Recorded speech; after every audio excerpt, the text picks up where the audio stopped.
নমস্কার বন্ধুরা, গোপালে হেসেলে আপনাদের সবাইকে স্বাগত। আজকে আমি পুজো স্পেশাল লাবড়ার রেসিপিটা আপনাদের সাথে শেয়ার করব। এই লাবড়াটা একটা স্পেশাল উপকরণে তৈরি হবে, যার ফলে এই সাধারণ রান্নার স্বাদও হয়ে উঠবে অসাধারণ। তাই চলুন সময় নষ্ট না করে রান্নাটা করে ফেলি। আজকে স্পেশাল মশলা এই লাবড়াটা তৈরি করার জন্য কি কি সবজি নিয়েছি সেগুলো আগে বলে দিই। আছে মূলো, গাজর আছে, শিম নিয়েছি, পটল আছে, এখানে আছে পেঁপে, আলু, ফুলকপি আছে, কুমড়ো আছে, বেগুন আছে, আর তার সাথেই আছে পালং শাক আর মূলো শাক কুচিয়ে রেখে দিয়েছি। এবার চলুন রান্নাটা শুরু করি। এবার প্রথমেই লাবড়া তৈরি করার জন্য এর মশলাটা তৈরি করে নিচ্ছি। সেজন্য কড়াই ওভেনের উপর বসিয়ে গরম করে নিয়েছি। এর মধ্যে দিয়ে দিচ্ছি 1 চামচ গোটা জিরে, 1 চামচ গোটা ধনে দিয়ে দিলাম, 2টো তেজপাতা টুকরো করে দিয়ে দিলাম। এবার ফ্লেমটা কমে রেখে মশলাটাকে ড্রাই রোস্ট করে নিচ্ছি। বন্ধুরা, আপনারা আমার রেসিপি দেখার সাথে সাথে আমার ফেসবুক পেজ গোপালের হেসেল তাতেও ভিজিট করতে পারেন। ডেসক্রিপশন বক্সে লিংক দেওয়া আছে। মিনিট 2 সময় নিয়ে ফ্লেমটাকে কমে রেখে মশলাটা ড্রাই রোস্ট করে নিয়েছি। এবার এটাকে আমি নামিয়ে রেখে দেব, আর ঠান্ডা হয়ে গেলে অল্প জল মিশিয়ে এটাকে আমি ভালো করে বেটে একটা মিহি পেস্ট তৈরি করে নেব। এবার মূল রান্নাটা করার জন্য কড়াই সরষের তেল গরম করে নিয়েছি। এর মধ্যে প্রথমেই আমি একটু বড়ি ভেজে নেব। বড়িগুলোকে লাল লাল করে ভেজে তুলে নেব। বড়িগুলো লাল লাল করে ভেজে তুলে নিয়েছি। এবার মূল রান্নাটা শুরু করব। সেজন্য তেলের মধ্যে দিয়ে দিচ্ছি অল্প নুন, দিয়ে দিচ্ছি অল্প হলুদের গুঁড়ো। এবার এর মধ্যে প্রথমে আমি একটু বেগুনের টুকরোগুলো ভেজে নেব। এবার বেগুনের টুকরোগুলো লাল লাল করে ভেজে আর তুলে রেখে দেব। বেগুনের টুকরোগুলো ভেজে তুলে নিয়েছি। এবার যে তেল আছে তার মধ্যে বাকি রান্না করব। এর মধ্যে প্রথমে দিয়ে দিচ্ছি অল্প 5 ফোড়ন, দিয়ে দিচ্ছি একটা তেজপাতা, 2টো শুকনো লঙ্কা। এবার ফোড়নটাকে কয়েক সেকেন্ড আগে একটু ভাজা ভাজা করে নিচ্ছি। ফোড়নটা ভাজা ভাজা হয়ে গেছে। এবার এর মধ্যে দিয়ে দিচ্ছি যে সবজিগুলো সেদ্ধ হতে বেশি সময় লাগে সেই সমস্ত সবজিগুলো। এর মধ্যে আছে আলু, গাজর, পেঁপে, মূলো। তেলের সাথে মিশিয়ে নিয়ে একটু হালকা করে ভাজা ভাজা করে নিচ্ছি। 2-3 মিনিট সময় নিয়ে সবজিগুলোকে একটু তেলের সাথে মিশিয়ে নিয়ে ভাজা ভাজা করে নিলাম। এবার এর মধ্যে দিয়ে দিচ্ছি ফুলকপি আর কুমড়োর টুকরো, দিয়ে দিচ্ছি শিম আর পটলের টুকরো, হলুদের গুঁড়ো দিয়ে দিলাম, স্বাদ মতো নুন দিয়ে দিচ্ছি। এবার সমস্ত কিছু ভালো করে মিশিয়ে নিয়ে সবজিগুলোকে আবারও একটু ভাজা ভাজা করে নিচ্ছি।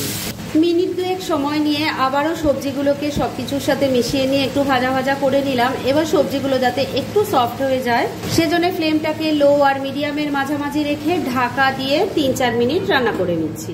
মিনিট 3 সময় নিয়ে রান্নাটা করে নিয়েছি। এবার ঢাকা তুললাম, একটু নাড়াচাড়া করে নিচ্ছি। সবজিগুলো থেকে কিছুটা জল বেরিয়ে গেছে। এবার এর মধ্যে দিয়ে দেব 2 চামচ আদা কাঁচা লঙ্কা বাটা, একটা বড় সাইজের টমেটোকে টুকরো করে কেটে নিয়েছি সেটা দিয়ে দিলাম। এবার সবজির সাথে মশলাটাকে মিশিয়ে নিচ্ছি। মিনিট 2 সময় নিয়ে মশলার সাথে সবজিটাকে ভালো করে মিশিয়ে নিয়েছি। এবার এর মধ্যে শাকগুলো দিয়ে দেব। প্রথমেই দিয়ে দিচ্ছি মূলো শাক, দিয়ে দিচ্ছি পালং শাক। এবার সমস্ত কিছুর সাথে শাকটাকেও ভালো করে মিশিয়ে নিচ্ছি। লাবড়া তৈরিতে অনেকে কিন্তু শাকের ব্যবহার করে না, কিন্তু এই শাক ব্যবহার করে খেয়ে দেখবেন অসাধারণ কিন্তু এর টেস্ট হয়।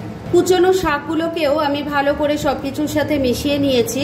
এবার এই শাকগুলো যাতে সফট হয়ে আসে সেজন্য ফ্লেমটা ওই লো আর মিডিয়ামের মাঝামাঝি রেখেই ঢাকা দিয়ে আবারও 3-4 মিনিট রান্না করে নিচ্ছি। মিনিট 4 রান্নাটা হয়ে গেছে। এবার ঢাকা তুলছি। আমি মাঝে কিন্তু 2-3 বার ঢাকা তুলে একটু নাড়াচাড়া করে দিয়েছিলাম। সবজিগুলো দেখতেই পাচ্ছেন অনেকটাই সফট হয়ে গেছে। এবার এর মধ্যে দিয়ে দিচ্ছি ভেজে রাখা বেগুনের টুকরো, ভেজে রাখা বড়িগুলো দিয়ে দিলাম। এবার সবকিছু ভালো করে মিশিয়ে নিচ্ছি। সমস্ত কিছু ভালো করে মেশানো হয়ে গেছে। এবার এর মধ্যে জল দিয়ে দেব। আমি এই রান্নাটায় কিন্তু খুব বেশি জলের ব্যবহার করি না, কেননা সবজি থেকে অনেকটা জল বেরিয়েছে। তাই আমি 2 কাপ মতো জল এখানে দিলাম। ভালো করে মিশিয়ে নিচ্ছি। সমস্ত কিছু ভালো করে মেশানো হয়ে গেছে। এবার ফ্লেমটাকে লো আর মিডিয়ামের মাঝামাঝি রেখে ঢাকা দিয়ে 6-7 মিনিট রান্না করে নেব। আর এই সময়ের মধ্যে চলুন ড্রাই রোস্ট করে যে মশলাটা আমি বেটে রেখেছিলাম সেটা কিভাবে এই রান্নায় ব্যবহার করতে হবে সেটা দেখিয়ে দিই। ওদিকে ওভেনে রান্নাটা হচ্ছে, আর এদিকে মশলাটা যে আমি বেটে রেখেছিলাম, ড্রাই রোস্ট করা মশলাটা অল্প জল দিয়ে বেটে নিয়েছিলাম, সেটা বাটির মধ্যে নিয়ে নিয়েছি। এর মধ্যে এবার আমি দিয়ে দেব একটু চালের গুঁড়ো। এটা কিন্তু কর্নফ্লাওয়ার বা ময়দা দিয়ে হবে না, চালের গুঁড়োটাই কিন্তু দিলে এর টেস্ট ভালো হবে। আর এই চালের গুঁড়োটা হলো গোবিন্দভোগ চালের গুঁড়ো। চালের গুঁড়ো থেকে আমি 2-3 চামচ এই মশলার মধ্যে দিয়ে দিচ্ছি। এটা দিলে রান্নার টেক্সচারটাও যেমন সুন্দর হবে, দারুণ একটা গন্ধও হবে। মশলার সাথে ভালো করে চালের গুঁড়োটা মিশিয়ে নিয়েছি, আর এটাই ছিল আমার সিক্রেট ইনগ্রিডিয়েন্ট, যেটাতে এই রান্নার স্বাদ ও টেক্সচার অসাধারণ হয়ে ওঠে। যাই হোক, এই বাটিটাকে আমি এখন কিছুক্ষণের জন্য এক সাইডে রেখে দিচ্ছি। মশলাটা তৈরি করে রেখে দিয়েছি, আর এদিকে রান্নাটাও প্রায় 3-4 মিনিট হয়ে গেছে। ঢাকা তুললাম। রান্নাটা থেকে কিন্তু এখনই খুব সুন্দর একটা গন্ধ আসছে। তবে প্রথমেই যেটা দেখার সেটা হলো শক্ত যে সবজিগুলো সেগুলো কেমন সেদ্ধ হয়েছে। পেঁপের টুকরো পেয়েছি, দেখে নিচ্ছি। দেখুন সুন্দর সেদ্ধ হয়ে গেছে। আলুর টুকরোটা পেয়েছি, এটাও দেখে নিই, সুন্দর সেদ্ধ হয়েছে। এবার গাজর দেখব, গাজরের টুকরোটা দেখে নিচ্ছি। সমস্ত সবজি সুন্দর সেদ্ধ হয়ে গেছে। শক্ত সবজিগুলো সেদ্ধ হয়ে গেছে মানে নরমগুলো তো সেদ্ধ হবেই। রান্না মোটামুটি রেডি হয়ে এসেছে। গোবিন্দভোগ চালের গুঁড়ো দিয়ে যে মশলাটা তৈরি করে রাখলাম সেটা দিয়ে দিচ্ছি, ভালো করে মিশিয়ে নিচ্ছি। মশলাটা ভালো করে মিশিয়ে নিয়েছি। এবার এর মধ্যে দিয়ে দিচ্ছি 1 চামচ চিনি, এর সাথেই দিয়ে দিচ্ছি 1 চামচ ঘি। ভালো করে মিশিয়ে নিচ্ছি। আপনারা চাইলে কিন্তু পুরো রান্নাটা ঘি দিয়েও করতে পারেন। সবকিছু ভালো করে মিশিয়ে নিয়েছি। এবার ফ্লেমটাকে ওই একই রেখে আবারও ঢাকা দিয়ে 2-3 মিনিট রান্না করে নিচ্ছি। মিনিট 3 আবারও রান্নাটা হয়ে গেছে। ঢাকা তুললাম। রান্না কিন্তু এবার একদম রেডি।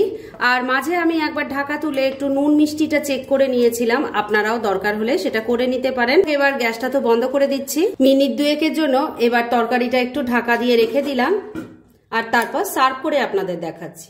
ফ্রেন্ডস, আমার আজকের এই স্পেশাল মশলায় লাবড়ার তরকারির রেসিপি একদম রেডি হয়ে গেছে এবং আমি সার্ভ করে দিয়েছি। ভীষণ ইজি একটা রেসিপি, কিন্তু যেভাবে আমি তৈরি করেছি সেভাবে তৈরি করে খেয়ে দেখুন, অসাধারণ লাগবে। আর এরকম ধরনের অনেক ভালো ভালো নিরামিষ রান্নার রেসিপি আপনারা গোপালের হেসেল সার্চ করলেই পেয়ে যাবেন, যার মধ্যে থেকে কিছু কিছু আমি সাজেস্টেড বক্সেও দিয়ে দেব, সেখান থেকেও আপনারা দেখে নিতে পারেন। তাই গোপালের হেসেল অবশ্যই ভিজিট করুন। আর আপনারা কেমন ধরনের রেসিপি চাইছেন সেটাও কিন্তু আমাকে জানাতে পারেন। আমি চেষ্টা করব সেসব রেসিপিগুলো আপনাদের সাথে শেয়ার করার। আর আমার আজকের এই রেসিপি যদি আপনাদের ভালো লাগে আর ইউজফুল বলে মনে হয়, তাহলে যারা এখনও আমার চ্যানেলটাকে সাবস্ক্রাইব করেননি তারা প্লিজ সাবস্ক্রাইব করুন। তাহলে আজকের মতো এখানেই শেষ করছি। পরদিন আবার এরকমই কোনো ভালো রেসিপি নিয়ে চলে আসবো। আপনারা সবাই খুব ভালো থাকুন, সুস্থ থাকুন।